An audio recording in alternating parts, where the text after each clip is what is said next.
Hey guys, how you guys doing? It's Monday, December 4th. Hoping you're having a wonderful day, guys. I'm pretty sick. I probably sound like trash. I'm going to make this pretty brief. But we got some breaking news. I know we've been talking about North Korea for a long time, but something we can't forget about is the Middle East and what's been going on in the Middle East. Over the past couple months, you've probably seen Israel taking different pop shots at Syria. It's something that we've seen and kind of just grown accustomed with, but it's really intensified over the past week. We've learned that Prime Minister Benjamin Netanyahu of Israel told Bashar al-Assad of Syria that if he allows Iran to gain a foothold into Syria, then Israel would act, and that's what we're seeing happening at this point, guys, because we're seeing these different Iranian positions in Syria, all right, and there's nothing that Russia can do about it. Russia's commented on this before. They've said, Syria and Iran are allies. We definitely see U.S. positions as well, but we don't hear anyone really griping about that, do we? No, we do not. We have seen Israel take different missile strikes and airstrikes against different positions, Iranian-backed positions, Syrian-backed positions, very close to Damascus. Syria coming out and stating that they were able to shoot down a few missiles or a few warplanes, but we're seeing very little to no proof of that actually occurring. But with all these different airstrikes and missile strikes happening, you got to ask yourself, and with the U.S. building their presence, their military presence in Syria currently, as well with Russia, when are these calamities going to meet? When are we going to see an actual hot conflict, especially with all these Israeli airstrikes occurring?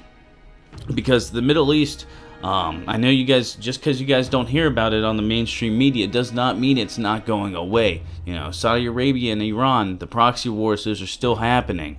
All right, the tense moments between Saudi Arabia and Lebanon are still happening.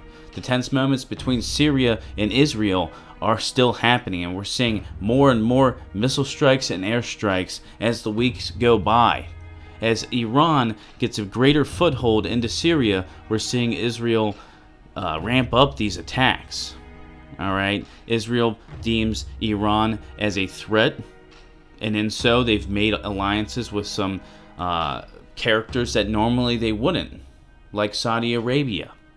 We're seeing the U.S. move more hardware and troops into southern Syria. There's a lot of moving pieces at this time. But guys, like I said, a small update. We're seeing more strikes from Israel into Syria. I really feel like situations in the Middle East, it's really hard to break down who's in the right and who's in the wrong. Because honestly, when you look at both sides, Saudi Arabia, I'm not a big fan. I really don't trust them. Their new prince that's coming up, I think he's a warmonger. On the other side, Iran, don't really trust them. Really don't trust them. Israel, who back when I was growing up, I was a pretty big supporter of. But I mean, they do some shady stuff too. They really do.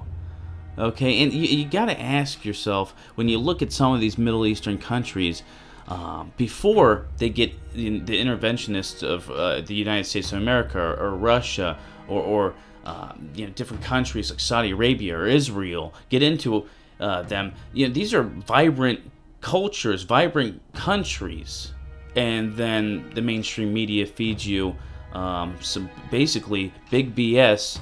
And we see different military engagements, different proxy wars, different hot conflicts in this country that was very vibrant, very successful, just turns into complete trash. And Syria is one of those countries, unfortunately.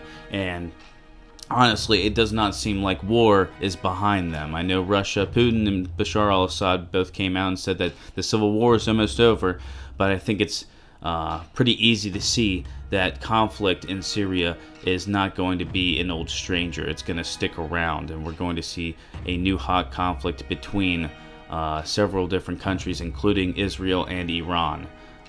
It's something we're going to have to keep on watching, guys. As more information about this comes out, I'll let you guys know. We'll talk about it. We'll discuss it.